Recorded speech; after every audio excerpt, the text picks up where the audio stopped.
राष्ट्रिय स्वतन्त्र पार्टी राजसभाका सभापति रवि लामिछानेको भारतीय मिडियामा हुन थाल्यो चर्चा। नेपालकै शक्तिशाली नेता भारत भ्रमण आउन लागेको भनी भारतका विभिन्न मिडियाहरूमा समाचार आइरहेको छ। हालैको निर्वाचनमा राजसभाले अत्याधिक बहुमत लिएर विजय हासिल गरेपछि भारतको विदेश मन्त्रालयको औपचारिक निमन्त्रणामा सभापति रवि लामिछाने नयाँ दिल्ली जान लागेका हुन्। प्रधानमन्त्री बालिन शाहको तत्काल कुनै पनि वैदेशिक भ्रमण जाने नीति नभएपछि प्रमुख दलको नेताको हैसियतले रवि लामिछाने भारत जाने भ्रमण तयार भएको हो। भ्रमणका क्रममा रवि लामिछानेले भारतका प्रधानमन्त्री नरेन्द्र मोदी, विदेश मन्त्री एस जयशंकर र बीजेपीका उच्च नेताहरूसँग भेटवार्ता गर्ने तालिका रहेको छ।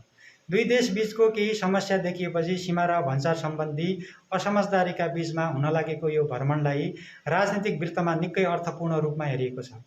साथीहरू, रवि लामिछाने भारत भ्रमण जाँदै गर्दा सीमा समस्या समाधान होला? तपाईको विचारमा के लाग्छ? कमेन्ट गर्नुहोला र यो भिडियोलाई धेरैभन्दा धेरै सेयर गरेर सबैसम्म पुर्याइदिनु होला।